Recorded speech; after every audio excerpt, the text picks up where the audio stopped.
মধ্যবিত্ত বলতে অর্থনীতিতে কাদের এই মুহূর্তে বোঝানো হচ্ছে না? অর্থনৈতিকভাবে আগামী 5 বছরে আপনি ভারতবর্ষকে কি ওই যে বলা হচ্ছে বিশ্বগুরু বা সুপার পাওয়ার সেই জায়গায় অর্থনৈতিকভাবে কি দেখতে পাচ্ছেন? যদি অ্যাগ্রিগেটটা দেখেন তাহলে আমরা বিরাট, কিন্তু যদি পার ক্যাপিটা দেখেন তাহলে আমরা একেবারে তলায়। ব্যাংকিংকে এই সমস্ত কর্পোরেটরা এবং এই ফেল্ড ব্যবসাগুলো আরো দুর্বল করে দিচ্ছে, যেটার প্রেশারও মধ্যবিত্তকে শোল্ডার করতে হচ্ছে। একদম ঠিক, এটা একেবারে ঠিক। মানে ব্যাংকিং সেক্টরের সমস্যার মূল কারণ হচ্ছে বড় ব্যবসায়ীরা। মানে আদানিরা 1 টাকা যদি ইনভেস্ট করেন তাহলে 20 টাকা কিন্তু ব্যাংক থেকে লোন নেওয়া হয়। মানে এতটাই মানে প্রপোর্শনটা, যেটা কোনো ব্যাংকিং এর নর্মস আছে সেটাতে আসে না, কিন্তু এই বড় ব্যবসায়ীরা এইভাবেই থাকে।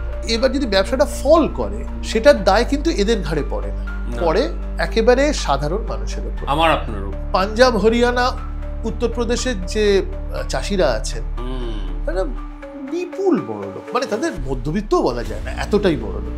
তারা কিন্তু 1 পয়সাও ট্যাক্স দেয় না। ভারতবর্ষের এই মুহূর্তে ইউথের 15.79% কিন্তু আনএমপ্লয়েড। মধ্যবিত্তর মধ্যে আনএমপ্লয়মেন্ট বেশি, যে তার ফ্যামিলি সাপোর্টটা বেড়েছে। গরিবদের মধ্যে আনএমপ্লয়মেন্ট কম, গ্রামে আনএমপ্লয়মেন্ট কম, অশিক্ষিত বা কম শিক্ষিতদের মধ্যে আনএমপ্লয়মেন্ট কম। পশ্চিমবঙ্গ সরকারের কাছে হচ্ছে লক্ষ্মী ভান্ডার, আরেকটি সরকারের রয়েছে লাডলি বেহানা। এইগুলোর কি ভারতবর্ষের অর্থনীতিতে এর কি সত্যি সত্যি কোনো বেনিফিট হয়? এটার যে পলিটিক্যাল গেইন আছে সে বিষয়ে কোনো সন্দেহ নেই। সারা ভারতবর্ষের মধ্যে আগামী 5 বছর পশ্চিমবঙ্গের অর্থনৈতিক অবস্থা আপনি কোন জায়গায় দেখছেন? এখানে তো দীর্ঘদিন বামপন্থী সরকার ছিল, কেরালাতেও ছিল। আপনি যদি কেরালার সঙ্গে পশ্চিমবঙ্গের তুলনা করেন, কেরালার পার ক্যাপিটা ইনকাম পশ্চিমবঙ্গের পার ক্যাপিটা ইনকামের অ্যাবাউট 60% ছিল, মানে অনেক কম ছিল। এখন কেরালার পার ক্যাপিটা ইনকাম পশ্চিমবঙ্গের প্রায় দ্বিগুণ। অর্থাৎ ওই যে মার্কেটটা ওপেন আপ করলো কেরালা, তার ফলে বিপুল গেইন করেছে। পশ্চিমবঙ্গে কিন্তু সেটা হলো না। কর্পোরেটরা they can take care of themselves, হ্যাঁ, কিন্তু গরিব মানুষের জন্য সরকার আর তো কেউ নেই। প্রশ্নটা হচ্ছে যে এই জেনারেশনটা তাহলে কি পাবে? একটা পুরো জেনারেশনকে কি তাহলে আমি অন্ধকারে রাখতে পারি?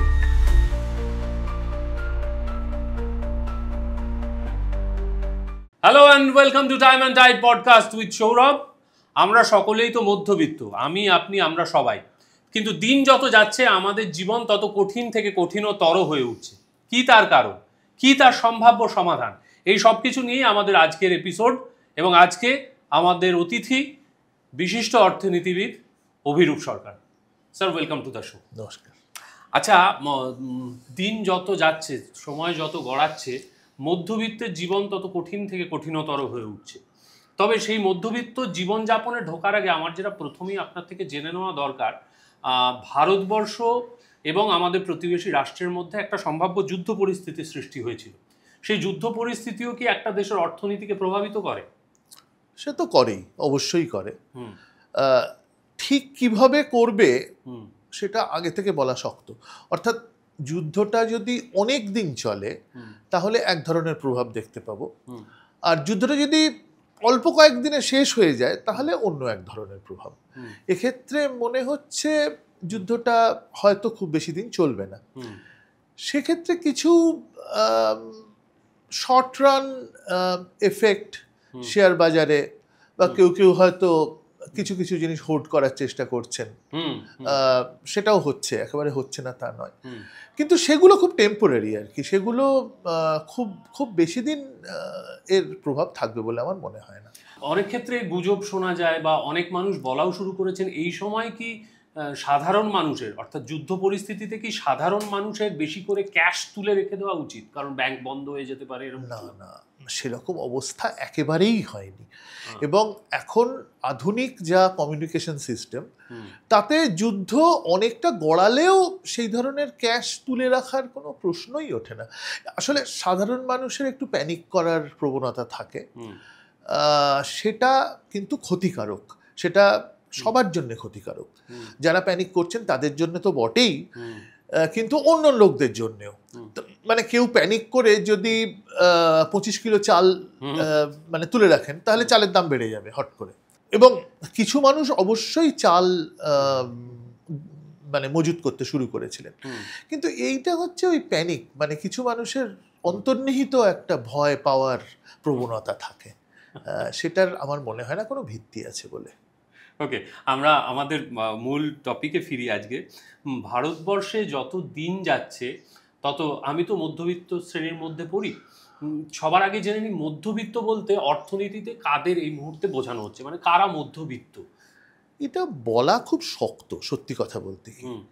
যেটা করা হয় অর্থনীতিতে, আয় মানে আয়ের মান অনুযায়ী পুরো পপুলেশনটাকে 10টা ভাগে ভাগ করা হয়। একেবারে টপ 10%, তার নিচে ইত্যাদি ইত্যাদি।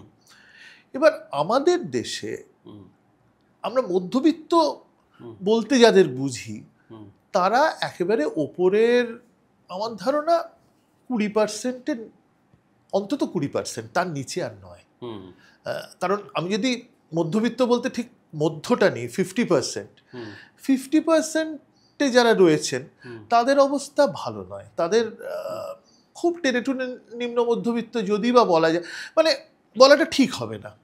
আমরা মধ্যবিত্ত বলতে যাদের বুঝি, ধরুন যাদের অ্যাসপিরেশন আছে কিছু, তাদের একটা 2 হুইলার অন্তত আছে, 4 চাকা যদি নাও থাকে 2 চাকা অন্তত আছে, তার একটা বাড়ি করার স্বপ্ন আছে অন্তত, সবাই যে করতে পারছেন তা নয়, একটা চাকরি পেয়েছেন, হয়তো আরেকটু বেটার চাকরির চেষ্টা করছেন, ভাবছেন। এই যে দলটা, এদের আমি বলবো মানে টপ 20% কি 15%-এর মধ্যে। আর যারা চাকরি পেয়ে গেছেন, মধ্যবিত্ত তো মানে একটা বড় রেঞ্জ, এর মধ্যে ওপর দিকে যারা রয়েছেন তাদের যদি উচ্চ মধ্যবিত্ত বলেন, তাহলে কিন্তু তারা টপ 5%-এর মধ্যে।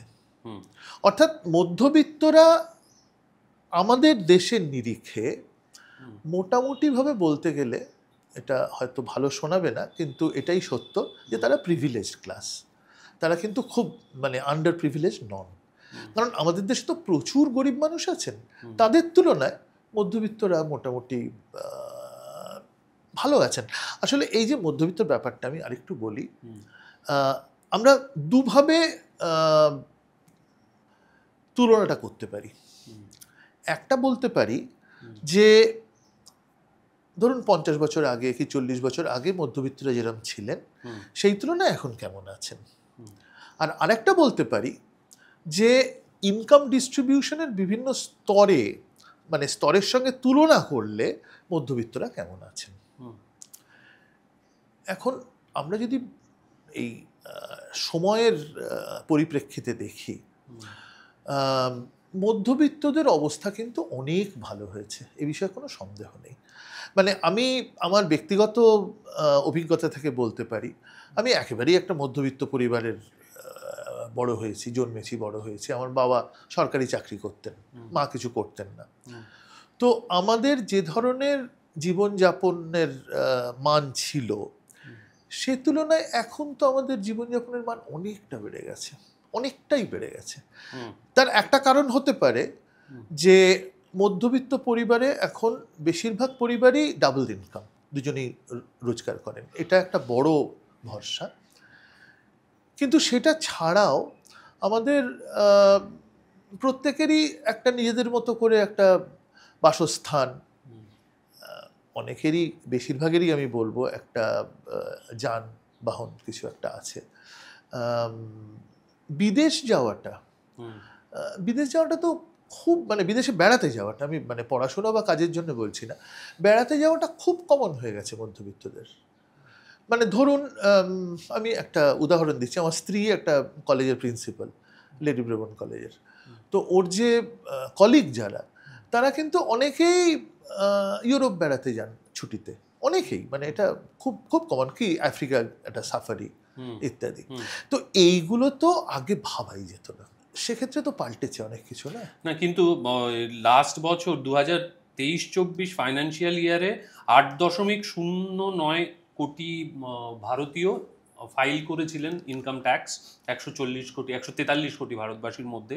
তার মধ্যে দেখা গিয়েছে বেশিরভাগ অংশটাই কিন্তু ট্যাক্স রিজেমশন হয়ে গেছে।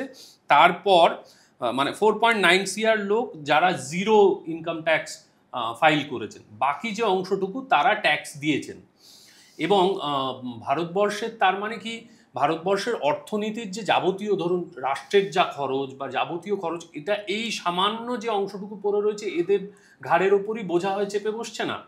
সে তো একদমই ঠিক। আমাদের ট্যাক্স বেসটা খুবই সীমিত, এ বিষয়ে কোনো সন্দেহ নেই। এবং এখানে আপনি যদি মধ্যবিত্ত, এখন মধ্যবিত্ত তো নানা রকম হয়, মানে অন্তত দুটো ভাগে যদি ভাগ করি, একটা মধ্যবিত্ত চাকুরিজীবী আর আরেকটা যে মধ্যবিত্ত ব্যবসাদার। ছোটখাটো ব্যবসা অনেক অসংখ্য মধ্যবিত্ত আছেন। চাকরি করেন যারা, তাদের ট্যাক্স ফাঁকি দেওয়ার কোনো সম্ভাবনাই নেই, মানে তাদের ট্যাক্স ফাঁকি বলবো না, এড়ানোর কোনো উপায় নেই। যারা ব্যবসা করেন তারা, তাদের নানা রকম উপায় আছে বলে আমার বিশ্বাস। অতএব যদি এই দায়টা পড়ে তাহলে সেটা চাকুরিজীবী মধ্যবিত্তর উপর পড়ছে। আবার এটাও সত্যি যে যেটার কথা বারবার বলা হয় কিন্তু কখনোই সেটা ইমপ্লিমেন্ট করা হয়নি, সেটা হচ্ছে যে সুপার রিচদের জন্য ট্যাক্স। রাইট। তো সেটা তো আমরা করিনি এখন। তারা আর একটু ট্যাক্স দিতেই পারতেন। অতএব মানে অন্তত ডিরেক্ট ট্যাক্স, যেটা ডিরেক্ট ট্যাক্সের দুটো অংশ, একটা পার্সোনাল ট্যাক্স, একটা কর্পোরেট ট্যাক্স। কর্পোরেট ট্যাক্সটা বাদ দিলাম, কিন্তু ব্যক্তিগত কর সংগ্রহ যেটা, সেটা অনেকটাই মধ্যবিত্তর থেকে আসছে, কোনো সন্দেহ নেই তার, চাকুরিজীবী মধ্যবিত্তর থেকে। সেইটা একটা বার্ডেন বটেই, কোনো সন্দেহ নেই। কিন্তু এখানে একটা কথা আছে,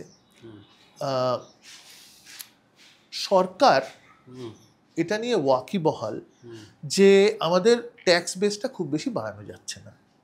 এটার একটা হয়তো রাজনৈতিক কারণ থাকতে পারে, কিন্তু আরেকটা স্ট্রাকচারাল প্রবলেম আমাদের। ধরুন চাকুরিজীবী, তাদের কথা তো আমরা জানি, কিন্তু যারা ব্যবসা করেন তাদের খাতায় কি আছে সেটা পর্যবেক্ষণ করা, সেটা দেখা, সেটা রেগুলার মনিটর করা, সেইটার ম্যান পাওয়ার সরকারের আছে বলে আমার মনে হয় না। সেটাও একটা কারণ। তার ফলে সরকার আরো বেশি করে প্রত্যক্ষ করের থেকে পরোক্ষ করের দিকে যাচ্ছেন, অর্থাৎ ডিরেক্ট ট্যাক্স থেকে ইনডিরেক্ট ট্যাক্স, জিএসটি। জিএসটি কিন্তু বিপুল পরিমাণে বাড়ছে। হ্যাঁ হ্যাঁ, একদমই তাই। এবং মানে ওই 2.37 ট্রিলিয়ন এই এপ্রিল 2025 অবধি, যেটা 12.6% ইনক্রিজ করেছে জিএসটি। ঠিক ঠিক। এখন জিএসটি ইনক্রিজ করেছে, তো ভালো, সরকারের হাতে টাকা এসছে, কিন্তু জিএসটি বা যে কোনো ইনডিরেক্ট ট্যাক্স, যেটা কনজামশন ট্যাক্স, যেটা আমরা যে জিনিসপত্র কিনছি তার উপর পড়ছে, সেটার সমস্যা হলো সেটা গরিব বড় লোক ভাগ অতটা করতে পারে না, বিভেদটা করতে পারে না। যেটা ডিরেক্ট ট্যাক্স করতে পারে, আমরা বিভিন্ন স্ল্যাব করতে পারি, কিন্তু একটা দেশলাই তো গরিব মানুষকেও কিনতে হয়, তার উপরেও যদি ট্যাক্স থাকে, খানিকটা ভাগ হয়তো করা যায় যে জিএসটির বিভিন্ন রেট আছে, বিভিন্ন স্তর আছে, কিন্তু সেটা আমি বলবো সীমিত। সেটা দিয়ে গরিব বড় লোক ভাগ করাটা একটু সীমিত। মানে সেদিক থেকে ইনডিরেক্ট ট্যাক্সটা রিগ্রেসিভ বলা যেতে পারে, কারণ গরিব বড় লোক দুজনের উপরও একইভাবে পড়ছে। কিন্তু মূল সমস্যাটা হচ্ছে যে আমরা ডিরেক্ট ট্যাক্সের বেসটা বাড়াতে পারছি না। এটা বহুদিন ধরে কথা হয়। একটা কথা যেটা বারবার হয়, এটা কোনোদিন এর ইমপ্লিমেন্টেশন হবে না, সেটা যে এগ্রিকালচারাল ট্যাক্স। ধরুন মধ্যবিত্ত, আমরা যদি উচ্চ মধ্যবিত্ত বলি, পাঞ্জাব, হরিয়ানা, উত্তরপ্রদেশের যে চাষিরা আছেন তারা বিপুল বড় লোক, মানে তাদের মধ্যবিত্তও বলা যায় না, এতটাই বড় লোক। তারা কিন্তু এক পয়সাও ট্যাক্স দেন না।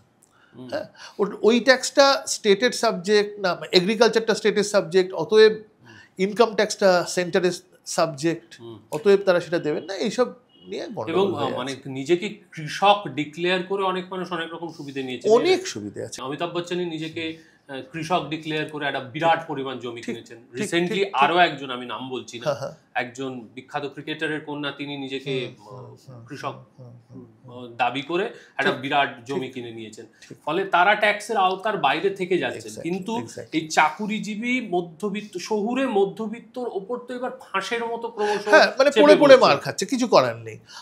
মানে আমি যেটা আয় করি সেটা আমার 26 AS এ দেখাচ্ছে, আমার ট্যাক্স অ্যাভয়েড করার কোনো প্রশ্নই ওঠে না, কোনো উপায় নেই। মানে এবং সেটার ফলশ্রুতি স্বরূপ দেখা গেছে যে 2023 সালে নেট ফাইন্যান্সিয়াল সেভিংস 28.5% ডিক্রিজ করেছে। হ্যাঁ, এখন সেইটা, এই যে সেভিংস কমেছে, এটার এফেক্টের কথা পরে বলছি, এটার কজটা যদি বোঝার চেষ্টা করি, এটার কজ কিন্তু নানা রকম হতে পারে। মধ্যবিত্তর ইনকাম ফল করেছে সেটা বোধহয় সত্যি নয়, ইনকামের গ্রোথটা কমেছে। হ্যাঁ, ইনকাম ভীষণ স্ট্যাগনেন্ট হয়েছে, কিন্তু মানে অ্যাবসলিউট লেভেলে হয়তো কমে যায়নি। কিন্তু এই যে সেভিংসের প্রপোর্শনটা কমে গেছে, এটা 30% ছাড়িয়ে গিয়েছিল একটা সময়, এখন 28%। তো এইটার একটা কারণ হতে পারে মধ্যবিত্তর অ্যাসপিরেশনস বেড়েছে, অর্থাৎ জীবনযাপনের ভালো জীবনযাপন করার ইচ্ছে বেড়েছে। অর্থাৎ মধ্যবিত্ত চাকরি পাওয়ার পরেই ধার নিয়ে বাড়ি কিনে ফেলছে, একটা গাড়ি কিনে ফেললো, বিদেশেও চলে গেল, হয়তো সপ্তাহে একদিন অন্তত পরিবার নিয়ে রেস্টুরেন্টে খেতে যাচ্ছে। অর্থাৎ জীবনযাপনের স্ট্যান্ডার্ডটা অনেক বেড়ে গেছে। সেই জন্যে সেভিংস ব্যাপারটা খানিকটা মানে তার প্রবণতাটা কমেছে। এটা খানিকটা কিন্তু আমেরিকান ইনফ্লুয়েন্স। মানে আমেরিকায় পুরো ইকোনমিটা চলে কনজামশন দিয়ে, মানে কনজামশন ড্রিভেন ইকোনমি। লোকে খরচ করে, জিনিসপত্র কেনে, ধার করে জিনিসপত্র কেনে, তার ফলে জিনিসপত্র বিক্রি হয়। সেই মডেলের দিকে আমরা পুরোপুরি যেতে পারিনি, কিন্তু খানিকটা হয়তো যাচ্ছি। মানে আমি আমার ছেলেকে দিয়ে বুঝতে পারি যে আমার যে ধরনের সঞ্চয়ের, আমি তো অবসরপ্রাপ্ত, কিন্তু এখনো ভাবি একটু সঞ্চয় করলে হয় যদি সম্ভব হয়। আমার ছেলে, আমার বৌমা কিন্তু ওটা ভাবে না আর কি, একেবারেই ভাবে না। তো যাই হোক, আমার মনে হয় ইয়েটা পাল্টাচ্ছে আর কি মানুষের। না, সেটা যেমন সত্যি কথা, মানে মানুষ হয়তো স্ট্যান্ডার্ড অফ লিভিংটাকে একটু, মানে অ্যাসপিরেশন, আপনি যেটা অ্যাসপিরেশন আরো বেড়েছে, একটু বাড়ি কেনা হচ্ছে একটু। কিন্তু রিসেন্টলি আরেকটা স্টাডিতে দেখা গেছে, মার্সেলাস গ্রুপের যিনি কর্ণধার সৌরভ মুখার্জি, তিনি বলেছেন যে মধ্যবিত্ত একটা ডেট ট্র্যাপে চলে যাচ্ছে ক্রমশ দিন যত যাচ্ছে। ঠিক, হ্যাঁ। এবং সত্যি সত্যি আপনারা তো একটা বয়সের পর অবসর নেওয়ার কথা ভাবতে পেরেছিলেন, পরবর্তী জেনারেশনের মধ্যবিত্ত কি সত্যি সত্যি অবসরটাকে অ্যাফোর্ড করতে পারবে আদৌ? হ্যাঁ, এই যে ডেট ট্র্যাপটা বললেন, এটার সঙ্গে আমি প্রথমে বললাম যে এই সেভিংসটা যে কমেছে তার কারণটা কি হতে পারে, এবার এফেক্টটা বলি, তার সঙ্গে এই ডেট ট্র্যাপটার সম্পর্ক আছে। এফেক্টটা হচ্ছে যে এটা বিভিন্ন স্টাডিতে দেখা গেছে যে সেভিংস যদি কমে, তার সব থেকে বেশি ইম্প্যাক্ট পড়ে রেট অফ ইন্টারেস্টের ওপরে। অর্থাৎ দেখবেন আমাদের সুদের হার কিন্তু কমানো যাচ্ছে না। সুদের হার না কমলে বা বেশি থাকলে সব থেকে বেশি ক্ষতিগ্রস্ত হন কম বয়সী মধ্যবিত্তরা, যারা ধার নিয়ে বাড়ি গাড়ি ইত্যাদি কিনেছেন। সুবিধে হয় আমার মতো অবসরপ্রাপ্তদের, যেহেতু আমাদের এফডির ইন্টারেস্টের ওপর চালাতে হয়। তো কিন্তু আমি মানে ইয়াঙ্গার জেনারেশন যারা সেভিংসটা করবে, আমরা তো যারা অবসরপ্রাপ্ত তারা তো আর সেভিংস কি করে করবেন, মানে তাদের তো পুরনো সেভিংসের ওপর ভিত্তি করে তাদের চালাতে হবে, শরীরের খরচ আছে, মানে মেডিকেল এক্সপেন্সেস ইত্যাদি। তো এই সেভিংসটা ইয়াঙ্গার জেনারেশনের করার কথা।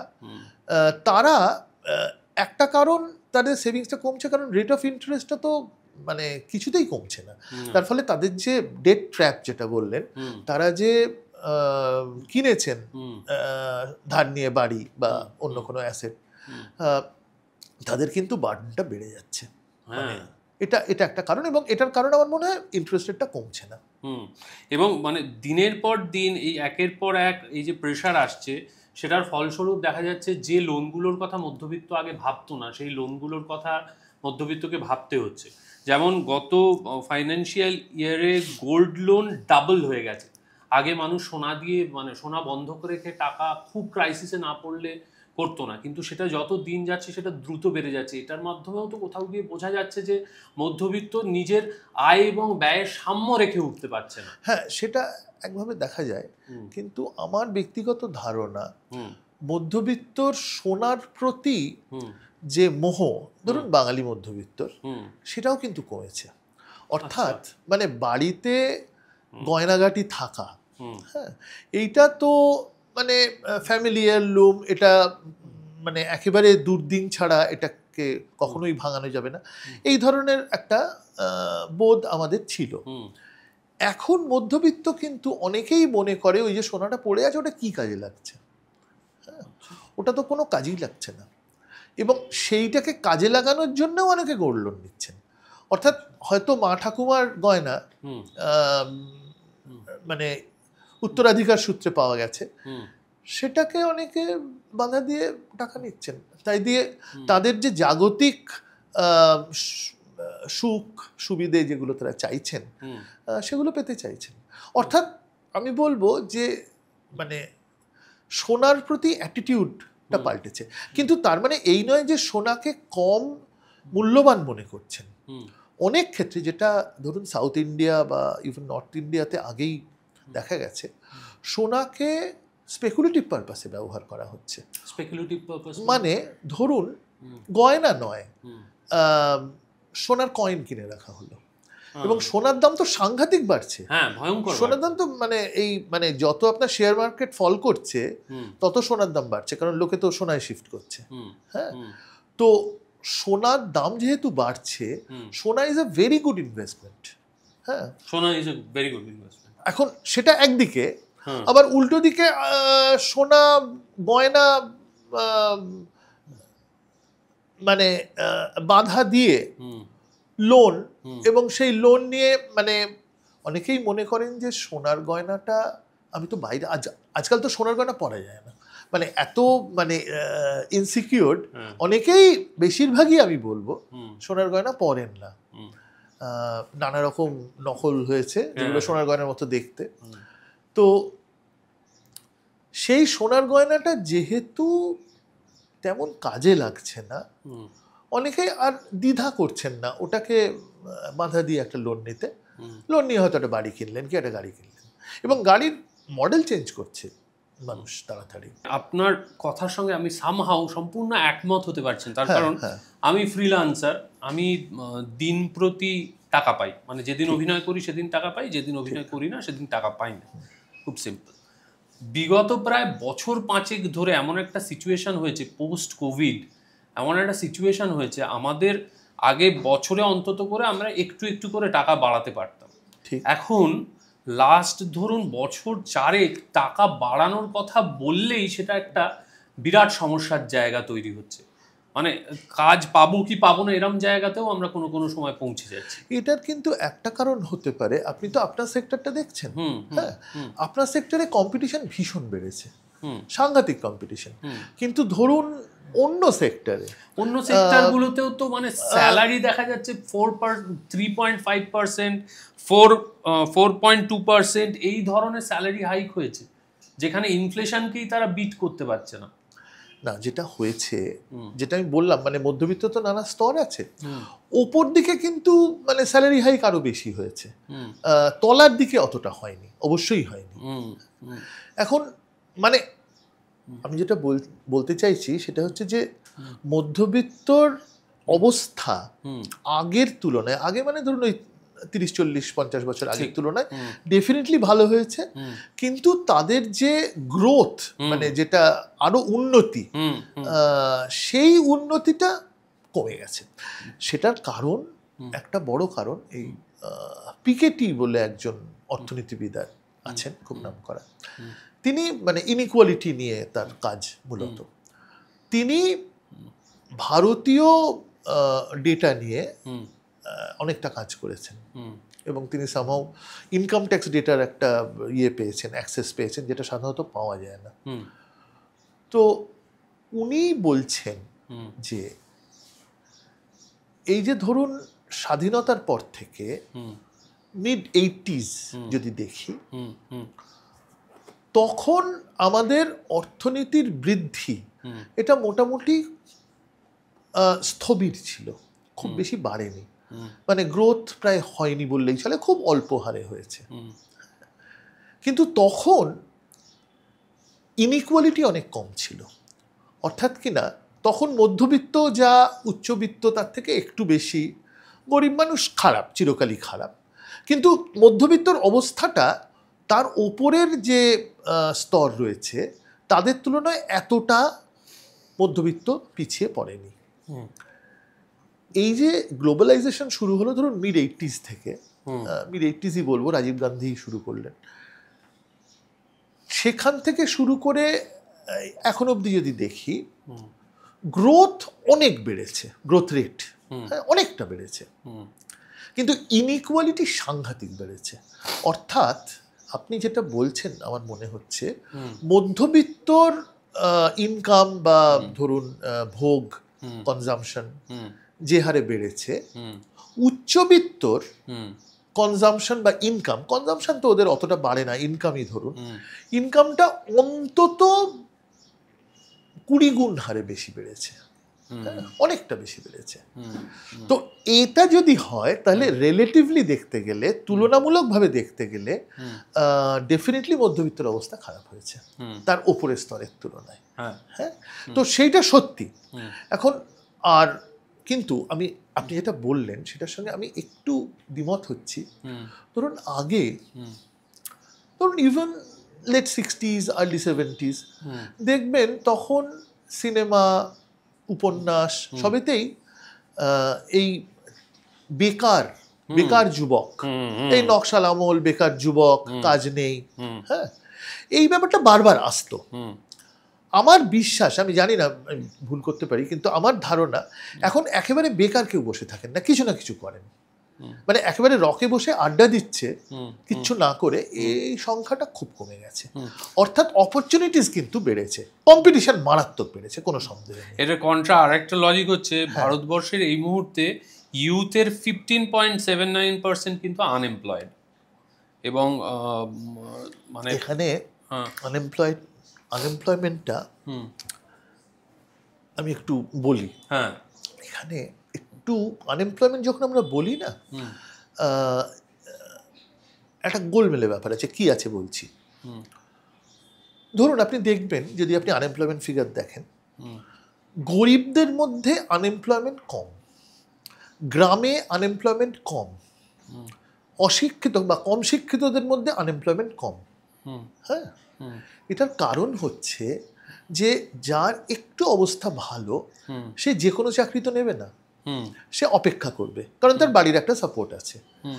যে গরিব ঘরে রয়েছে তার কিন্তু সেটা অ্যাফোর্ডই করতে পারবে না সে, অর্থাৎ এই যে ভালো চাকরির জন্য অপেক্ষা করা তার পক্ষে সম্ভব নয়, যা আসবে সেটাই করতে হবে। তার ফলে গরিবদের মধ্যে আনএমপ্লয়মেন্টটা কম, মধ্যবিত্তর মধ্যে আনএমপ্লয়মেন্ট বেশি। এটা একটা ইন্টারপ্রিটেশন হবে যে তার ফ্যামিলি সাপোর্টটা বেড়েছে, অর্থাৎ তাকে যে কোনো চাকরি নিতেই হবে, এই অবস্থাটা হয়তো হচ্ছে না।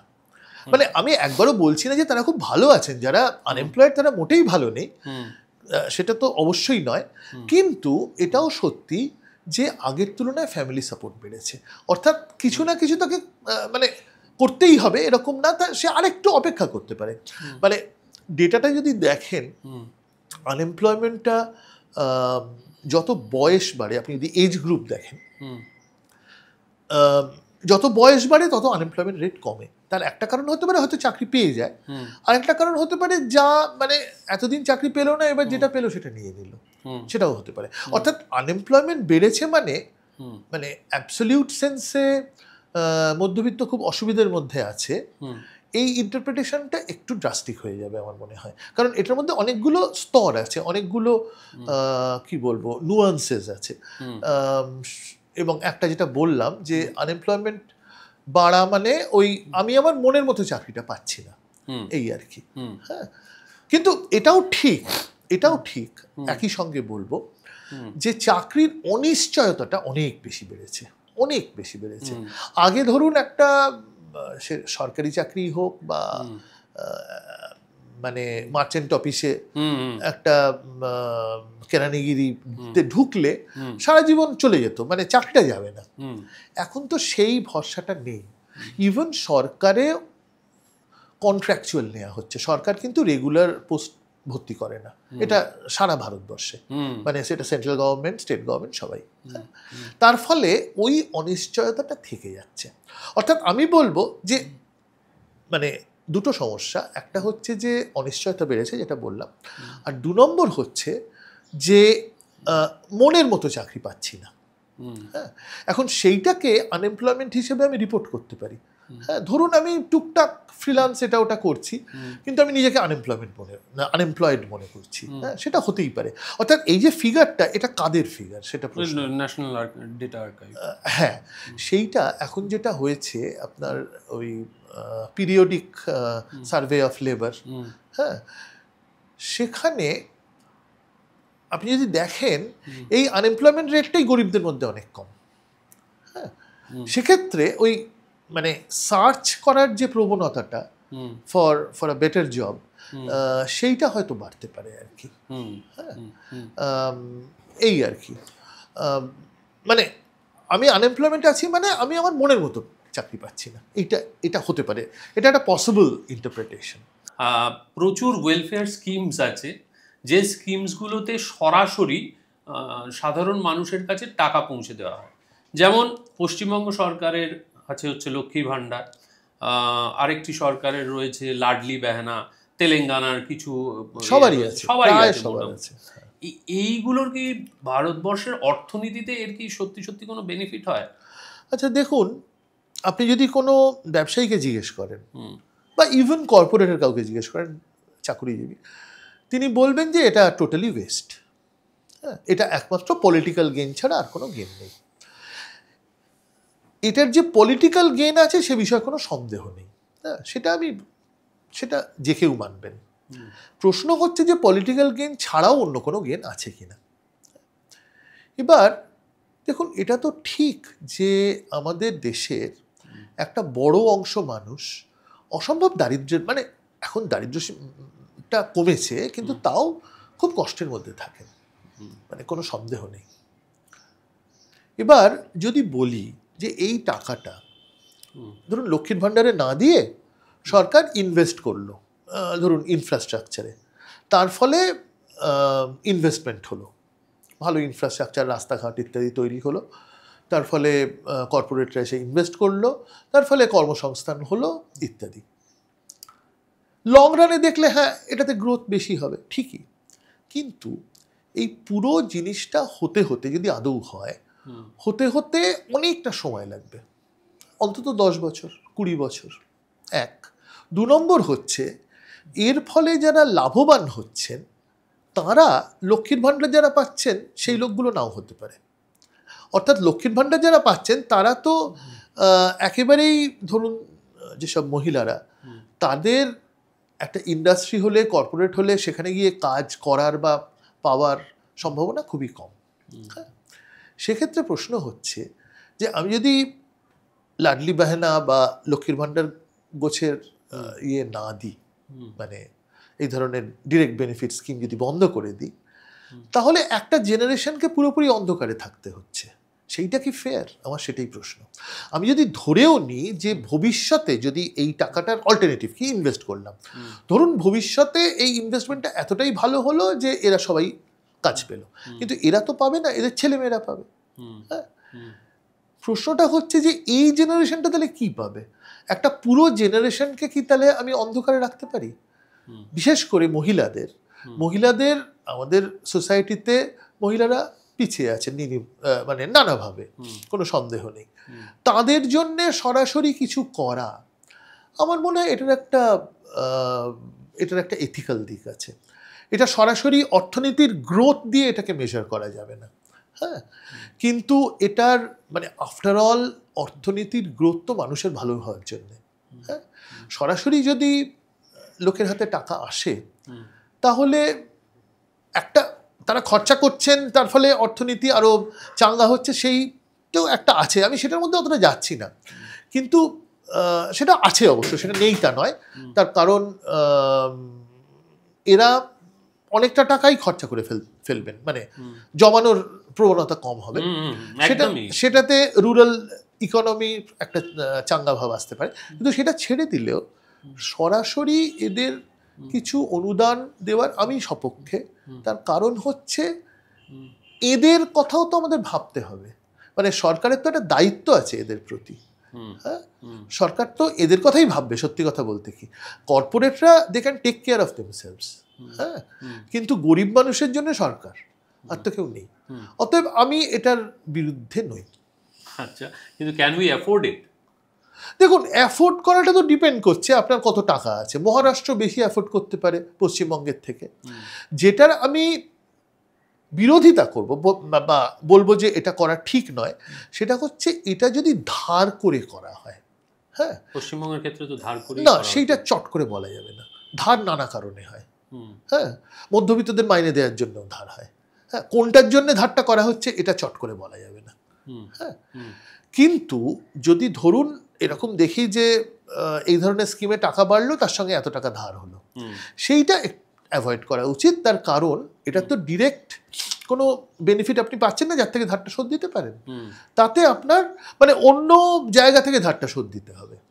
হ্যাঁ, তো সেইটা একটু কেয়ারফুলি করাই ভালো। হ্যাঁ, ধরুন মানরেগা বা এই ধরনের যে 100 দিনের কাজের যে স্কিম, সেগুলো তবু কোথাও একটা প্রোডাক্টিভ, ওয়েল জানি না, মানে এটা ডিরেক্ট প্রোডাক্টিভ কতটা সেটা নিয়ে সন্দেহ আছে, কিন্তু এটার ফলে যে এম্পাওয়ারমেন্ট হয়েছে এ বিষয়ে কোনো সন্দেহ নেই।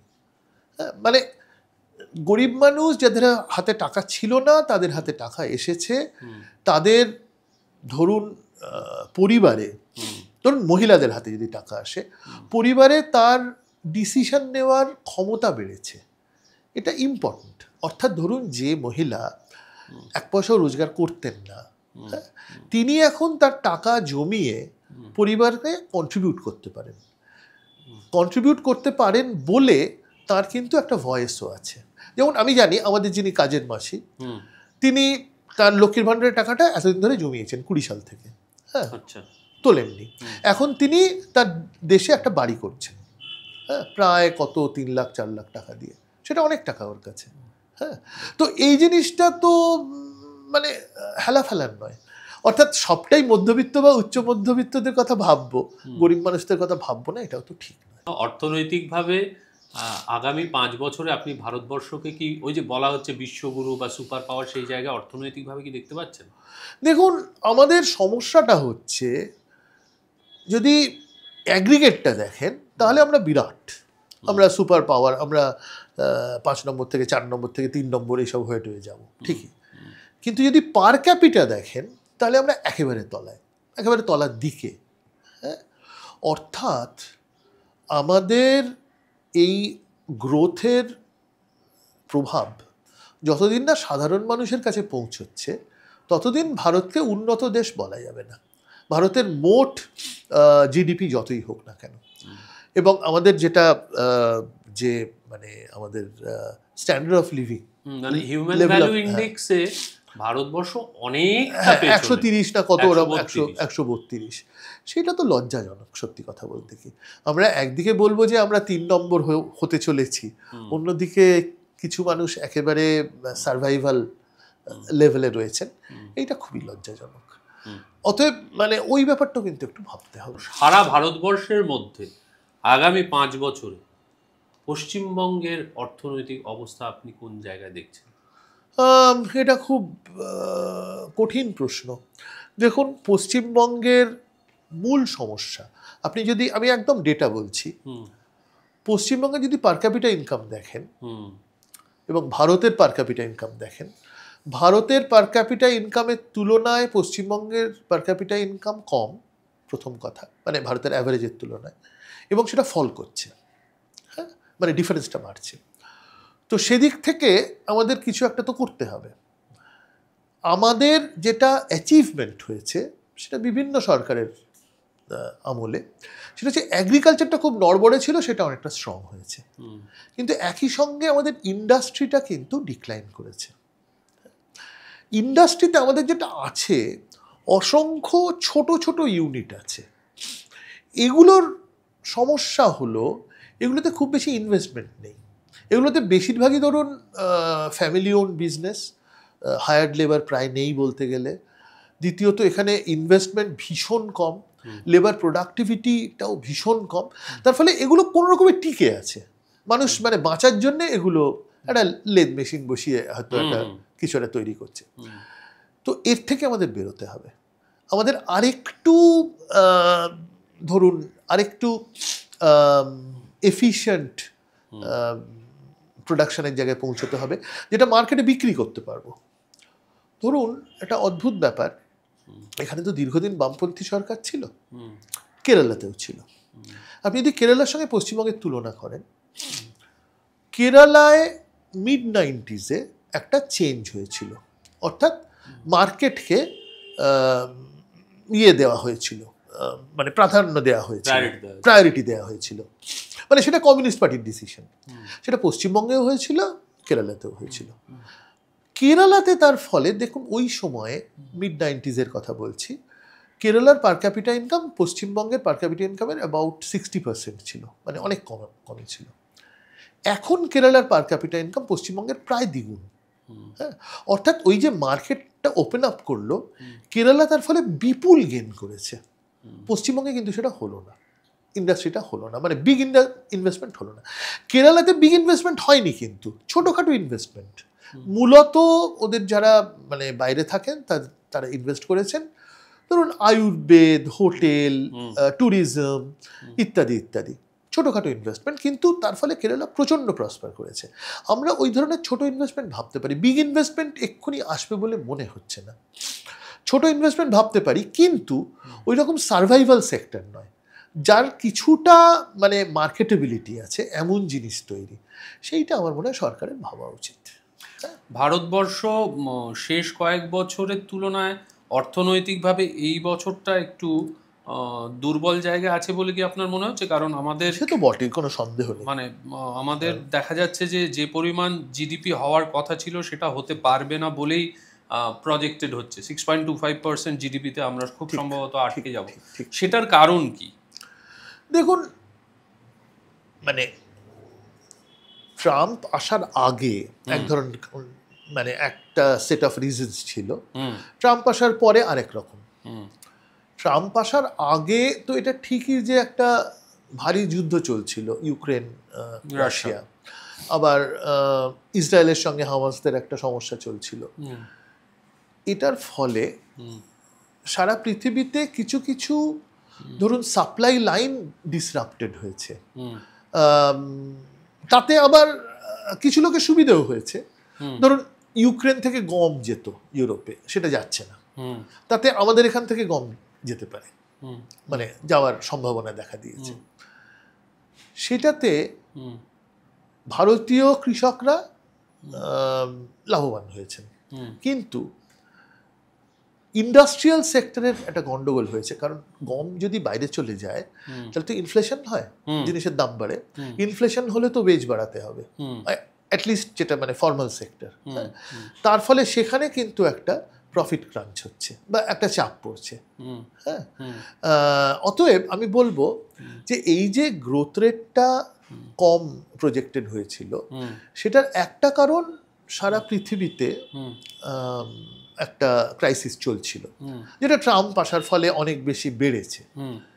কিন্তু সেটা ছাড়াও আমি একেবারে ভারতের পরিপ্রেক্ষিতে বলছি, আমাদের কেন্দ্রীয় সরকার গত কয়েক বছর ধরে যেটা লক্ষণীয়, বিপুল পরিমাণ খরচ করছেন ইনফ্রাস্ট্রাকচারের ওপরে। আচ্ছা, মানে একটা বিপুল পরিমাণ 30% টোটাল বাজেটের এরকম যায়। হ্যাঁ, এরকম খরচ আগে হয়নি। এটা হচ্ছে বেসিক্যালি সাপ্লাই সাইড থেকে অর্থনীতিটাকে আরো জোরদার করা, যে কেউ যদি ইনভেস্ট করতে চায়, কেউ যদি ব্যবসা করতে চায়, তাতে তার যেন কোনো অসুবিধে না হয়, তার যেন মানে পরিকাঠামোর অভাবে কেউ বিনিয়োগ করতে পারছেন না, সেটা যেন না হয়। হ্যাঁ, এটা খুব দরকার, কোনো সন্দেহ নেই। কিন্তু যেটা মানে ইগনোর করা হচ্ছিল সেটা হচ্ছে, ঠিক আছে ভালো পরিকাঠামো আছে, আমি ইনভেস্ট করতে পারি, ব্যবসা করতে পারি, সবই ঠিক, কিন্তু আমার জিনিসের চাহিদা আছে কি?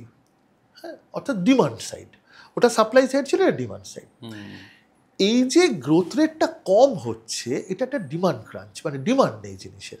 এই যে আপনি বললেন আনএমপ্লয়মেন্ট বা মধ্যবিত্তের হাতে কম কম টাকা আসা। এবং এটার আরেকটা খুব ভালো ইন্টারেস্টিং স্ট্যাটিস্টিক্স আপনাকে দিয়ে দিই। এপ্রিল 25 এ মানে অর্থাৎ গত ফাইন্যান্সিয়াল ইয়ারে টু হুইলার, যেটা মধ্যবিত্ত একটু টাকা হলেই টু হুইলার, কিন্তু সেটাও কিন্তু 12.08%, সেটারও ডিক্লাইন হয়েছে। হ্যাঁ, সেটা খুব সিগনিফিকেন্ট আমার মনে হয়, সেটা দ্যাট ইজ ভেরি সিগনিফিকেন্ট। মোটামুটি মার্কেটের ডিমান্ড, মানে কনজিউমার গুডসের ডিমান্ডটা বোঝায়।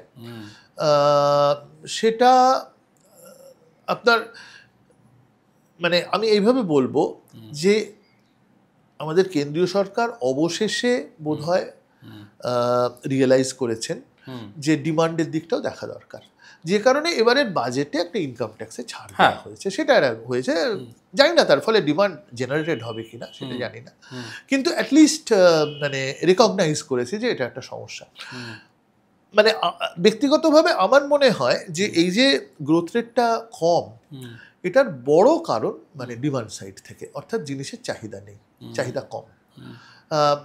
এই যে ডেট ট্র্যাপ বললেন, হ্যাঁ, ডেট ট্র্যাপের কারণ আবার ইন্টারেস্ট রেটটা কম হচ্ছে, মানে কমছে না, সরি, বেশি।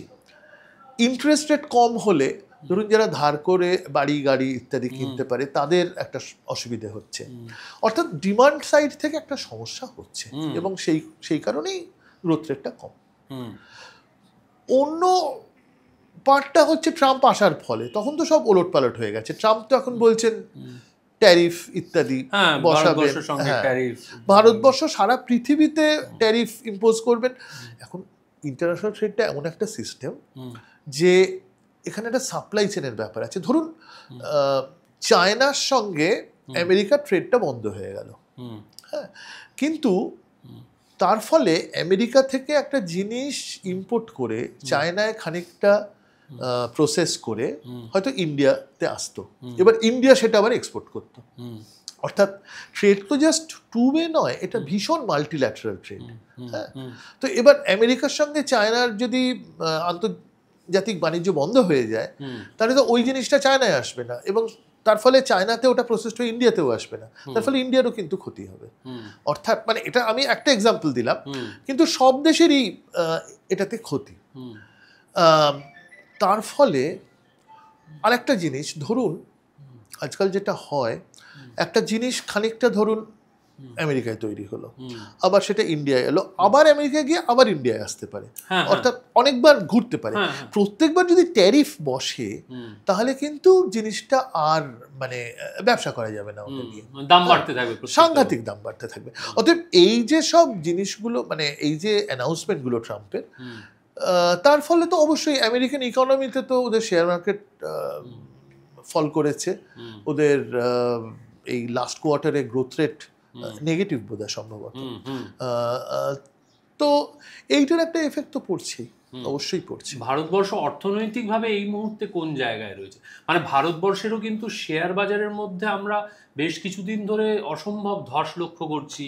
এফআইআই নিজেদের ইনভেস্টমেন্ট গুটিয়ে নিয়ে চলে যাচ্ছে, এই ধরনের ঘটনা আমরা দেখতে পাচ্ছি, এবং বহু মধ্যবিত্ত মানুষ কিন্তু শেয়ার বাজারেও ইনভেস্টমেন্ট করেন।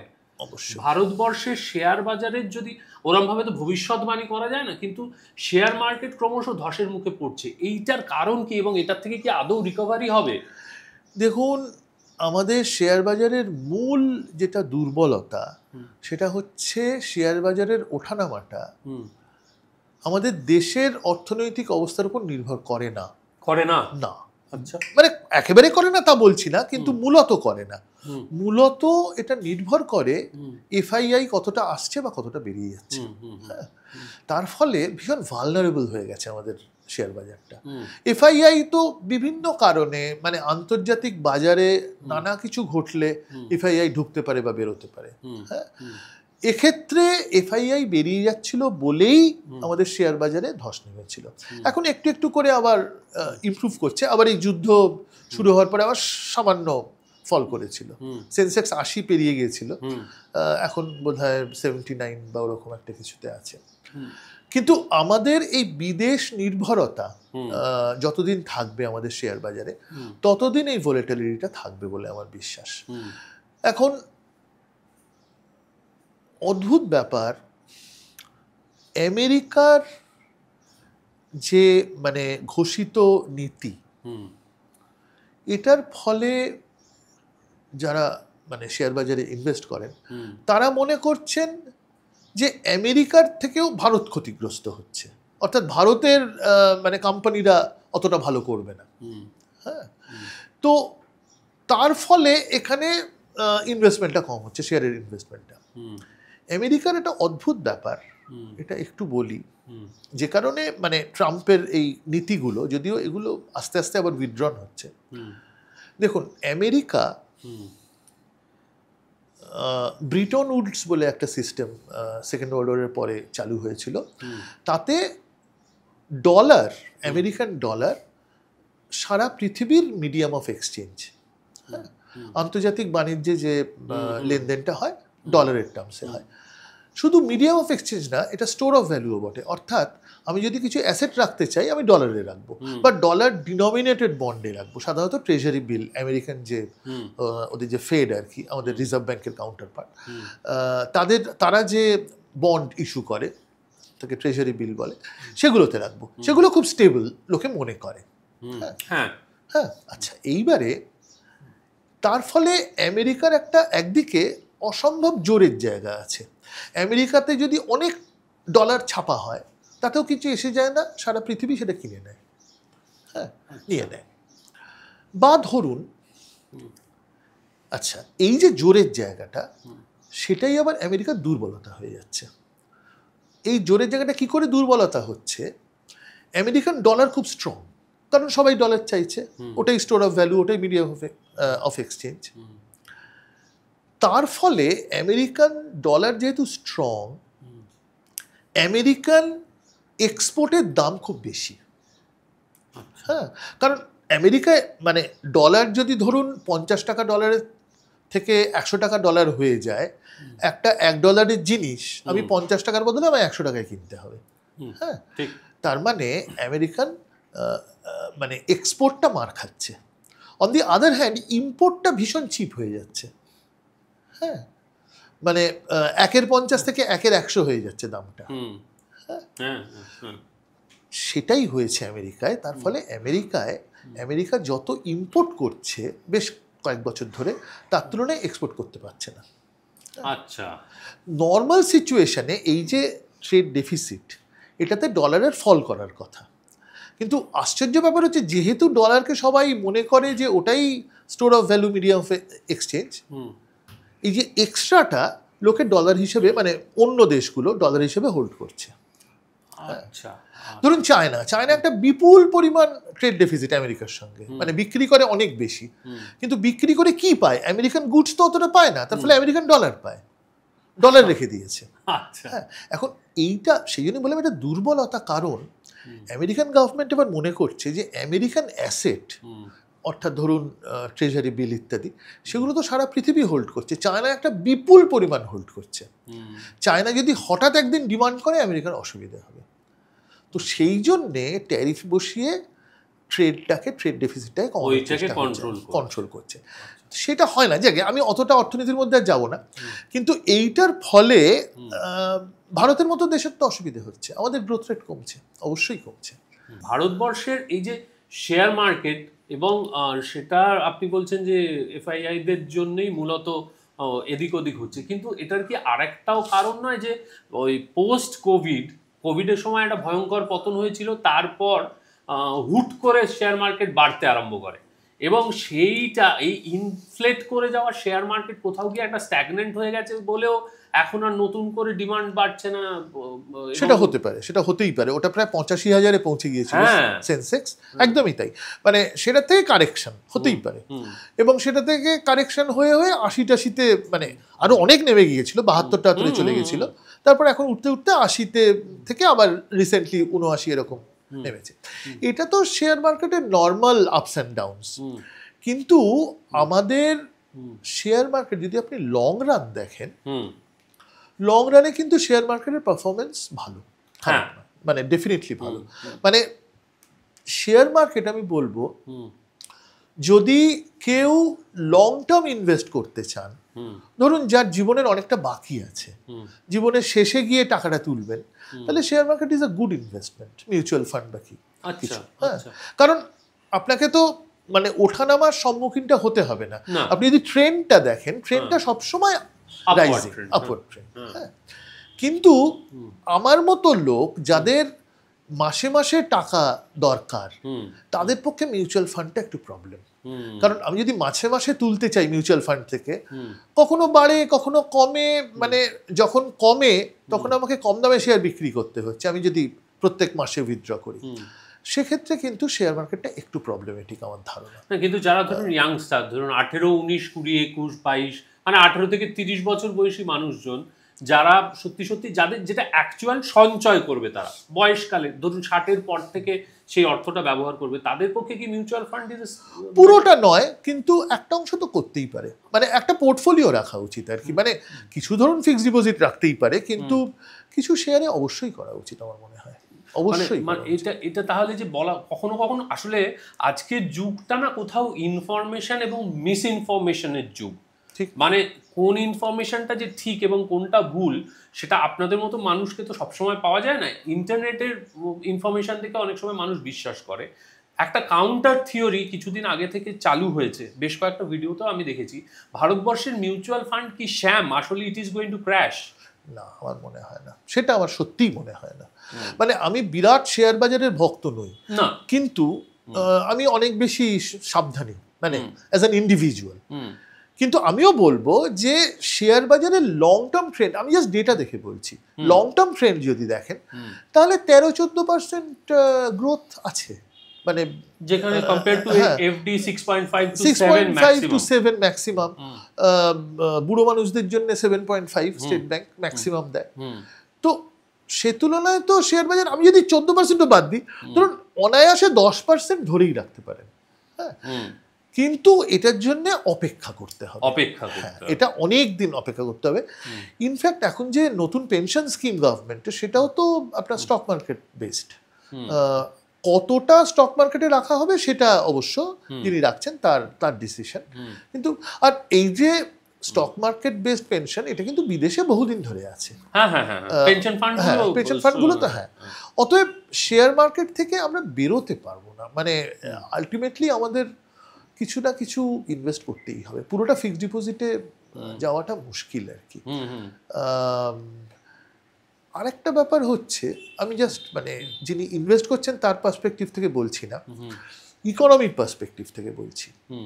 দেখুন, একটা কোম্পানি সে ব্যবসা করতে চায়, তার দুটো উপায় আছে। ধরুন সে সরাসরি বাজার থেকে টাকা তুলতে পারে অ্যাজ ইকুইটি, আর অন্যটা হচ্ছে ব্যাংকের কাছে গিয়ে একটা ধার করতে পারে। হ্যাঁ, আচ্ছা, এবার যদি ধার করে, ধরুন সবাই ফিক্সড ডিপোজিটে টাকা রাখছে, অতএব কোম্পানিকে ব্যাংকের থেকেই টাকা ধার করতে হবে।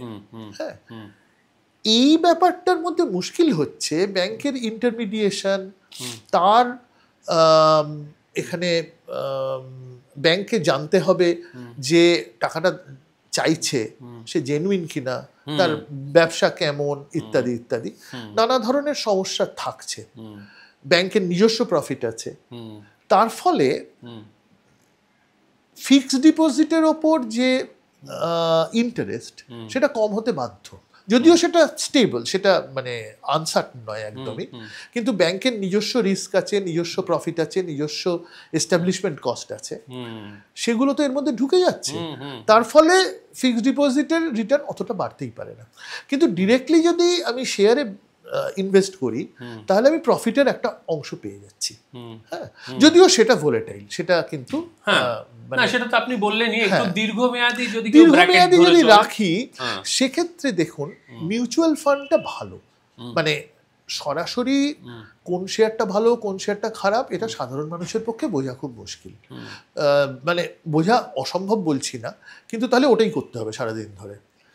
মানে কোন শেয়ার বাড়ছে কোন শেয়ার কমছে, মানে সারাদিন ধরে ওটা একটা ফুল টাইম কাজ, সেটা সাধারণ মানুষের পক্ষে করা সম্ভব না। অতএব কোনো একটা ভালো মিউচুয়াল ফান্ডে রাখলে মিউচুয়াল ফান্ডটা কি, তারা তো শেয়ারই কিনছে, বিভিন্ন শেয়ার কিনছে পোর্টফোলিওতে, এবং সেখানে প্রফেশনালস আছে যারা শেয়ার মার্কেটটা জানেন, তারা রোজ দেখছেন কোন শেয়ার বাড়ছে কোন শেয়ার কমছে, দেখে তারা পোর্টফোলিওটা ঠিক করছেন। সেটা আমার মনে হয় বেটার, সেটা অনেক বেশি বেটার। অনেক অনেক। এই আপনি খুব ইন্টারেস্টিং একটা জায়গা ধরলেন, যে ব্যাংকিং সেক্টরের কথা আপনি বললেন। এই ব্যাংকিং সেক্টরের ক্ষেত্রে লাস্ট কোয়ার্টারে স্টেট ব্যাংক 10% প্রফিট কমে গেছে বলে রিপোর্ট করেছে, এবং আমরা মধ্যবিত্তরা যদি ধরুন একটা 5 লাখ টাকার লোনও চাই, তার জন্য ব্যাংকগুলো প্রচুর মানে ওয়েট করা যাকে বলে, মানে প্রচুর ব্যাকগ্রাউন্ড সার্চ, এই কাগজ হ্যান ত্যান ক্রেডিট স্কোর সমস্ত কিছু করে আমাকে লোন পেতে গেলে মাথার ঘাম পায়ে ফেলতে হয়, এবং মধ্যবিত্ত এবং সাধারণ মানুষ সাধারণভাবে লোন শোধ করেন। কম্পেয়ার উল্টো দিকের জায়গাটা যদি আমরা দেখি, উচ্চবিত্ত বা বিজনেসরা তারা তো লোন শোধই করছেন না লোন নিয়ে। এর মধ্যে একটা বিরাট বড় এক্সাম্পল হচ্ছে ধরুন ভূষণ স্টিল, ভিডিওকন, এরা সমস্ত এনপিএ অ্যাসেট তাদের দেখা গেছে প্রায় 1000 কোটি টাকার কাছাকাছি গ্রস করছে। তাহলে তো ব্যাংকিংকে এই সমস্ত কর্পোরেটরা এবং এই ফেল্ড ব্যবসাগুলো আরো দুর্বল করে দিচ্ছে, যেটার প্রেশারও মধ্যবিত্তকে শোল্ডার করতে হচ্ছে। একদম ঠিক, এটা একেবারে ঠিক। মানে ব্যাংকিং সেক্টরের সমস্যার মূল কারণ হচ্ছে বড় মানে বড়োয়াররা, ব্যবসায়ীরা, বড় ব্যবসায়ীরা। ধরুন একটা বিরাট টাকার লোন যদি খারাপ হয়ে যায়, ব্যাংক কি করবে? ব্যাংক তখন ওই যেটাকে বলে ওটিএস, মানে ওয়ান টাইম সেটেলমেন্ট, সেটা করে। এবার ধরুন 100 কোটি টাকার লোন নিয়েছে, ওয়ান টাইম সেটেলমেন্টে হয়তো কত 5 কোটি 10 কোটি পাওয়া গেল, তার বেশি পাওয়া যায় না। বাকিটা হেয়ার কাট বলা হয় ব্যাংকের, রাইট অফ করে দেয়, ওটাকে হেয়ার মানে ব্যাংকিং টার্মিনোলজিতে হেয়ার কাট বলে। ধরুন একটা এক্সাম্পল দিচ্ছি, আমি জানি একটা এই অনিল আম্বানিদের যে আপনার পেট্রো কেমিক্যালে যে ইনভেস্টমেন্ট, সেটা তো একদমই মানে চলেনি, কারণ পুরো ইনফ্রাস্ট্রাকচার তৈরি করে অপারেশনাল করতে পারেনি। কিন্তু এটার যে বিরাট ধার নেওয়া হয়েছিল, সেটার মানে বার্ডেনটা তো পুরোপুরি ব্যাংকদের ওপর গেছে। হ্যাঁ, মানে অনিল আম্বানির নিজস্ব টাকা কতটুকু। একইভাবে ধরুন, এটা আমি একদম ডেটা বলছি, ধরুন আদানিদের যে প্রজেক্টগুলো, তার মানে আদানিরা 1 টাকা যদি ইনভেস্ট করেন, তাহলে 20 টাকা কিন্তু ব্যাংক থেকে লোন নেওয়া হয়। মানে এতটাই মানে প্রপোর্শনটা, যেটা কোনো ব্যাংকিংয়ের মানে ইয়েতে আসে না, কোনো মানে কি বলবো, ওদের যে নর্মস আছে সেটাতে আসে না। কিন্তু এই বড় ব্যবসায়ীরা এইভাবেই ধার নেন, তাদের সঙ্গে সরকারের ক্লোজনেস আছে ইত্যাদি ইত্যাদি, তারা পেয়ে যান ধার। এবার সমস্যাটা হচ্ছে, এবার যদি ব্যবসাটা ফল করে, এই মানে বড় বড় আদানি আম্বানি ইত্যাদি, এদের অনেক বড় ব্যবসায়ী এরা, নিশ্চয়ই এদের অনেক কন্ট্রিবিউশনও আছে, আমি সেটা অস্বীকার করব না। কিন্তু একটা পার্টিকুলার ব্যবসা তো এদের ফেল করতেই পারে, সেটার দায় কিন্তু এদের ঘাড়ে পড়ে না, পড়ে একেবারে সাধারণ মানুষের উপর, আমার আপনার উপর, একদম একদম একদম ট্যাক্স পেয়ারের উপরে। তো এইটা একটা বড় সমস্যা, এটা কিন্তু সত্যিই বড় সমস্যা। এবং ব্যাংক যেহেতু এটা একটা দিক, বড় লেন্ডার, বড় বড়োয়ার। অন্য দিকটা হচ্ছে, ধরুন গভর্নমেন্ট মুদ্রা লোন বলে একটা জিনিস ইয়ে করলো, চালু করলো, সেই টাকা কিন্তু ফেরত আসে না।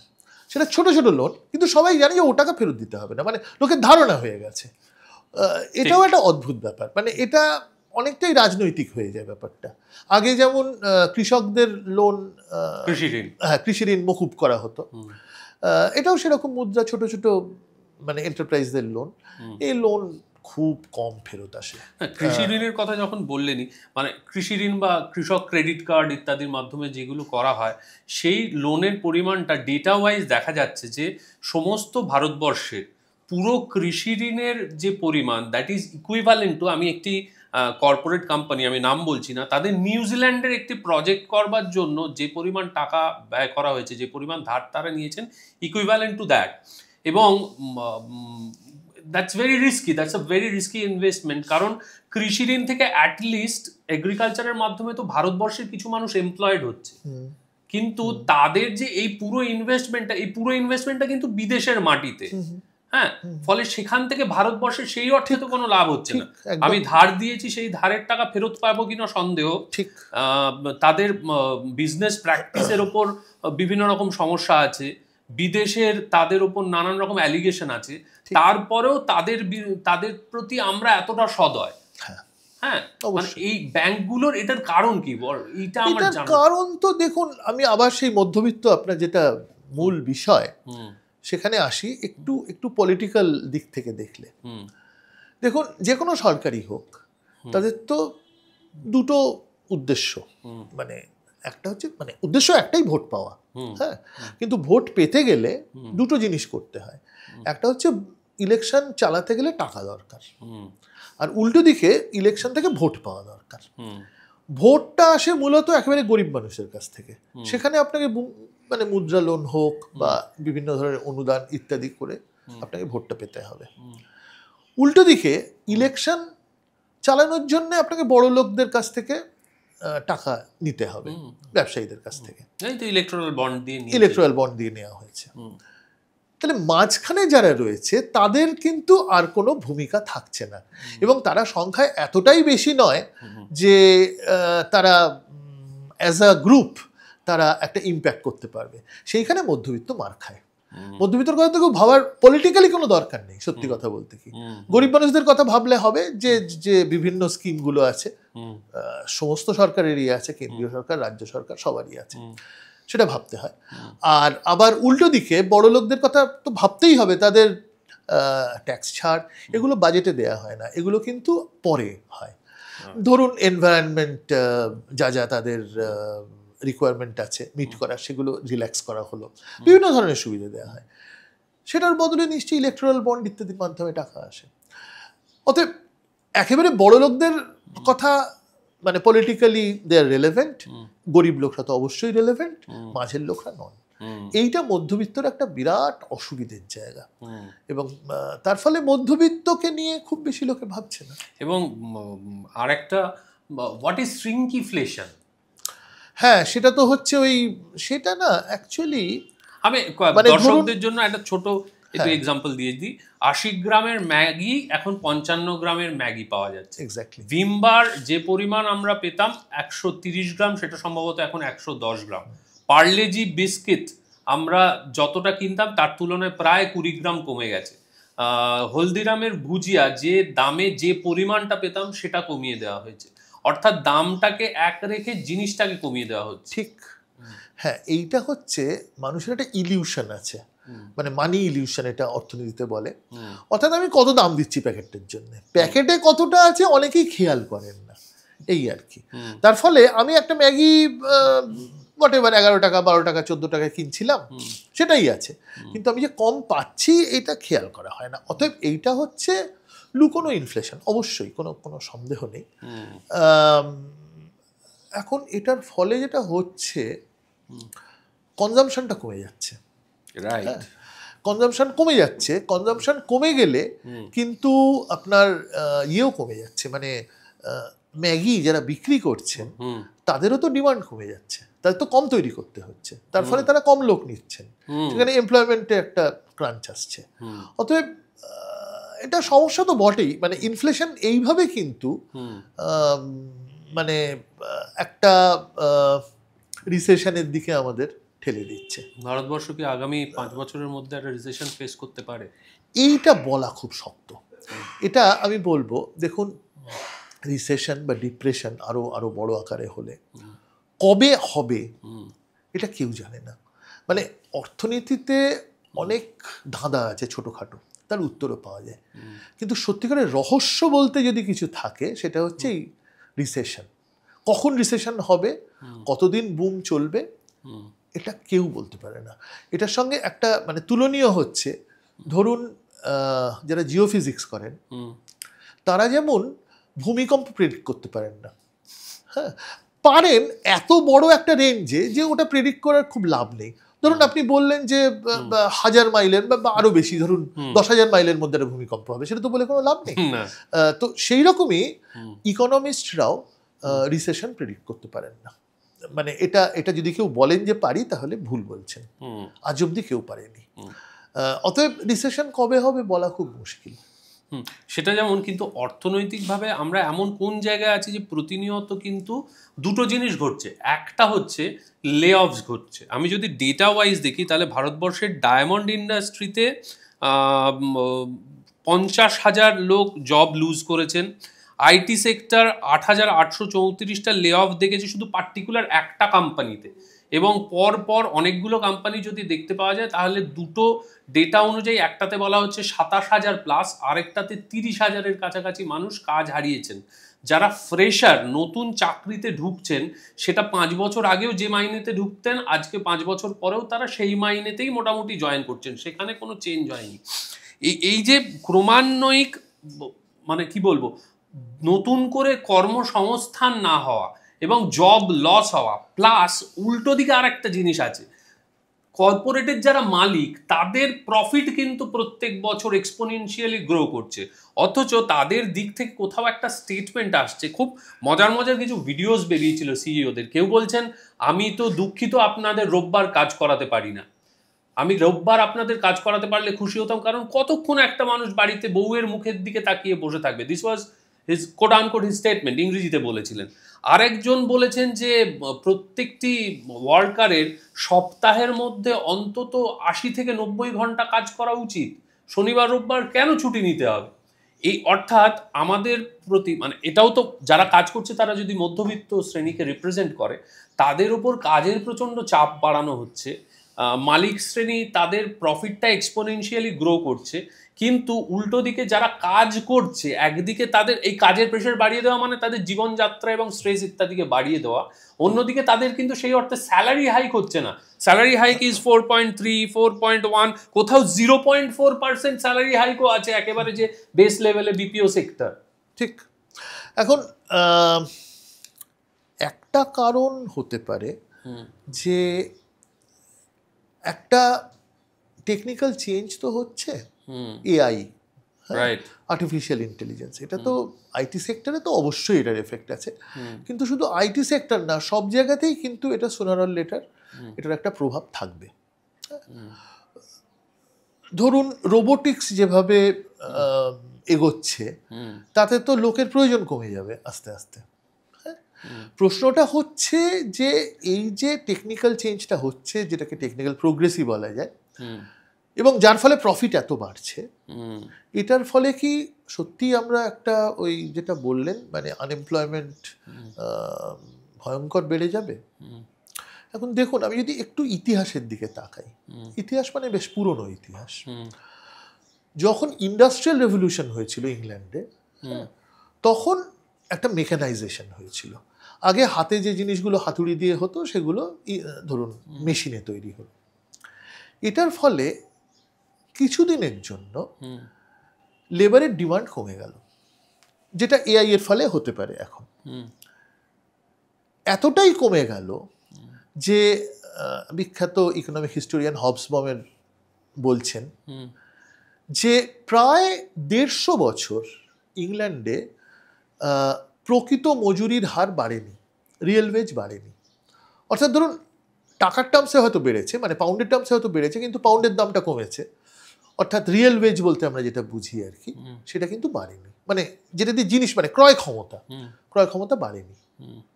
এবং এটার কারণ অবশ্যই মেকানাইজেশন, ইন্ডাস্ট্রিয়াল রেভলিউশন। কিন্তু এরপরে ধরুন এই যে কর্পোরেটদের হাতে প্রফিট বাড়ছে, কোনো সন্দেহ নেই বাড়ছে, ওরা প্রফিটটা নিয়ে কী করবেন? হ্যাঁ, কনজাম্পশন তো বাড়ানো আর সম্ভব না ওদের পক্ষে, মানে সুপার রিচদের কথা বলছি। এদের ইনভেস্ট করতে হবে, কোনো উপায় নেই। ইনভেস্টমেন্ট যদি হয় তাহলে আরও প্রজেক্ট হবে, নতুন নতুন অ্যাভিনিউজ তৈরি হবে বলে আমার বিশ্বাস। যখন ধরুন কম্পিউটার এসেছিল তখন ব্যাংকিং সেক্টর আমাদের রাজ্যে বিশেষ করে তো পুরো একটা দশক ঢুকতেই দেয়নি কম্পিউটারকে, চাকরি চলে যাবে বলে লোকের। কিন্তু এখন আমরা জানি কম্পিউটার থেকে নতুন নতুন অনেক কাজ তৈরি হয়েছে।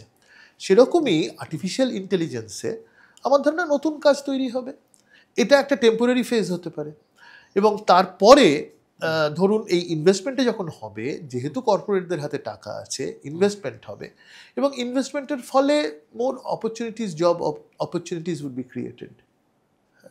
অতএব আমি আশাবাদী আর কি। দুটো জায়গা দিয়ে আমরা আজকের এই এপিসোডটাকে শেষ করব। দুটো প্রশ্ন, তার মধ্যে প্রথম প্রশ্ন হচ্ছে একটা খুব বড় সমস্যা, এটা আমার ভীষণ জানতে ইচ্ছে করে। বলা হয় মধ্যবিত্ত মোটামুটি দেনা এবং দুস্থ হয়ে পড়া, গরিব হয়ে পড়া থেকে একটা মেডিকেল এমার্জেন্সি দূরে। ভারতবর্ষের যত মানুষ রয়েছেন তার মধ্যে সব রকম ইন্স্যুরেন্স মিলিয়ে 41% মানুষ কোনো না কোনো ইন্স্যুরেন্সের আওতায় আছেন, বাকিরা নেই। ঠিক। এবং মেডিকেল এক্সপেন্ডিচার ভয়ঙ্কর বেড়ে যাচ্ছে। আমাকে আপনি দুটো জিনিস একটু বলুন। এক নম্বর হচ্ছে এসেনশিয়াল মেডিসিনের দাম যে বেড়ে যাচ্ছে, সেটার উপর কি কোনো রেগুলেশন নেই? নেই তো, অবশ্যই নেই। এখন এখানে দেখুন, সরকারের, কেন্দ্রীয় সরকারের দোকান আছে, কিন্তু সেখানে কিন্তু সব ওষুধ পাওয়া যায় না। লোকের, ডাক্তারবাবুরাও দুঃখের ব্যাপার অনেক সময়, মানে সবসময় actually brand specific medicine prescribe করেন, জেনারিক তো করেন না। হ্যাঁ, এবং সেখানে ডাক্তারবাবুদের সঙ্গে যারা ওষুধ তৈরি করেন তাদের তো একটা যোগাযোগ আছেই, এটা তো সবাই জানে। তো সেইটাকে কিছুটা যদি ব্রেক করা যায় ভালো হয়। ওষুধের দাম কমাটা খুব বেড়ে গেল, 10% বেড়ে গেছে প্রচুর ওষুধের দাম। এক্স্যাক্টলি, এটা তো মারাত্মক। মানে আমার মনে হয় সরকারের সচেষ্ট হওয়া উচিত যাতে অন্তত essential drug, life saving drug, এগুলোর যাতে দাম না বাড়ে। কারণ সত্যি মানুষ মানে আর কোনো মানে দিশেহারা হয়ে যায় আর কি, কোথাও যাওয়ার থাকে না। এটা তো অবশ্যই রেগুলেশন দরকার, ততটা রেগুলেটেড বলে আমার মনে হয় না। সেখানেও বিভিন্ন লবি কাজ করে, অবশ্যই কাজ করে। আরেকটা হচ্ছে আমার রাষ্ট্র দুর্ভাগ্যবশত, সত্যি তো এত বড় একটা পপুলেশন, 143 কোটি মানুষ, আমাকে সত্যি সত্যি আমার স্বাস্থ্যের পরিষেবাটা সব সময় অ্যাসিওর করতে পারে না। তার জন্য আমি মেডিকেল ইন্স্যুরেন্স কিনি, নিজের পয়সা দিয়ে মেডিক্লেম করাই, নিজের পয়সা দিয়ে লাইফ ইন্স্যুরেন্স করাই। এগুলোর ওপর জিএসটি চাপানো হয় কেন? এটা আমারও মনে হয় এটা কিন্তু এসেনশিয়াল সার্ভিসের মধ্যে আনা উচিত, জিএসটি রাখা উচিত নয়। এমনিতেই মেডিকেল ইন্স্যুরেন্স এত বেড়ে গেছে, মানে এটা প্রায় কি বলবো, সাধারণ মানুষের হাতের বাইরে চলে গেছে। প্রিমিয়ামটা এত বেশি হয়ে গেছে, তার উপর জিএসটি মানে অনেকটাই আর কি। এটা কিন্তু সরকার অবশ্যই এই জিএসটিটা কমাতে পারেন বলে আমার বিশ্বাস, বা জিএসটিটা মানে তুলে দিতে পারেন। এটা একদম এসেনশিয়াল সার্ভিস। এটাও কি সার্ভিসের মধ্যে, মানে এটা সার্ভিস হিসেবে এটা সার্ভিস, কিন্তু সেটা তো কোথাও আপনার মনে হয় না এটা মানে এমার্জেন্সি সার্ভিসের মধ্যে পড়ে? আমার তো মনে হয় ইন্স্যুরেন্সটা তো এমার্জেন্সি, মানে মেডিকেল ইন্স্যুরেন্সটা এমার্জেন্সি সার্ভিসের মধ্যেই পড়া উচিত, অবশ্যই পড়া উচিত। এখন উল্টো দিকের আর্গুমেন্ট হতে পারে যে যাদের পয়সা কড়ি আছে তারা হয়তো অনেক বেশি ইন্স্যুরেন্স করিয়ে রাখবেন ইত্যাদি, সেখান থেকে কেন জিএসটি নেবো না ওই সার্ভিসটার জন্য। এবং কিন্তু সেক্ষেত্রে তো যেরকম একটা ইনকাম ট্যাক্সের একটা স্ল্যাব আছে, সেরকম মেডিকেল ইন্স্যুরেন্সেরও স্ল্যাব হতেই পারে, করা যায়। এখন এটা ঠিক যে ধরুন ইন্স্যুরেন্স থাকলে আমি যদি অসুস্থ হই তাহলে আমি খুব ভালো জায়গাতেই ভর্তি হতে পারি। হ্যাঁ, সেটা তো সাধারণ মানুষের তো ইন্স্যুরেন্স নেই, তারা ভর্তিও হতে পারেন না। হ্যাঁ, সেক্ষেত্রে মানে আমি জানি না, আমি উল্টো দিকের যুক্তিটা বোঝার চেষ্টা করছি যে যদি মানে এইভাবে ভাবি যে যারা ইন্স্যুরেন্স করছেন তারা প্রিভিলেজড, অতএব তারা ট্যাক্স দেবেন, এইরকম একটা যদি ভাবে। কিন্তু এটা সত্যি ভাবার কোনো কারণ নেই, কারণ একেবারে মধ্যবিত্তরা, সাধারণ মধ্যবিত্তরা ইন্স্যুরেন্স করছেন, খুব গরিব লোক ইন্স্যুরেন্স করছে না, এটা ঠিকই, তাদের হাসপাতালেই যেতে হয়। আমাকে যেমন আমার মায়ের ইন্স্যুরেন্সের টাকাটা আমাকে দিতে হয়, প্রিমিয়ামটা, এবং দিন যত যাচ্ছে সেই ইন্স্যুরেন্সটায় প্রিমিয়ামটাই এক্সপোনেনশিয়ালি বেড়ে যাচ্ছে, সাংঘাতিক বেড়ে গেছে। আমার আর আমার স্ত্রীর দুজনের ইন্স্যুরেন্স আমি বোধহয় 65,000 টাকা দিই বছরে। এবার ভাবুন, এটার উপর আপনাকে জিএসটি দিতে হয়। হ্যাঁ, অবশ্যই দিতে হয়, মানে আমার পক্ষে খুব ডিফিকাল্ট হয়ে যাচ্ছে। অবশ্যই এখানে কি কোনো গভর্নমেন্ট রেগুলেশন আসা উচিত? অবশ্যই আসা উচিত। মানে এখানে কিন্তু জিএসটিটা মানে অবশ্যই কমানো যেতে পারে, বা ইনফ্যাক্ট মকুব করে দেওয়া যেতে পারে। হ্যাঁ, স্ল্যাব রাখা যেতে পারে যে যদি অনেক টাকার ইন্স্যুরেন্স করে তখন নয় জিএসটিটা এলো। অবশ্যই এটা আমি একদম একমত, অবশ্যই করা যেতে পারে। ওকে, থ্যাংক ইউ সো মাচ। আজকের মতো এপিসোড এখানেই শেষ করছি।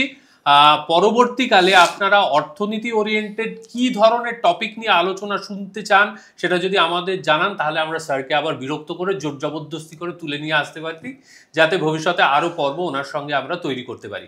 আর আপনাদের কাছে একটাই অনুরোধ, সবাই লাইক করুন, সাবস্ক্রাইব করুন, প্লিজ কমেন্ট করুন কেমন লাগছে আমাদের পর্ব, কেমন লাগছে আমাদের পডকাস্ট।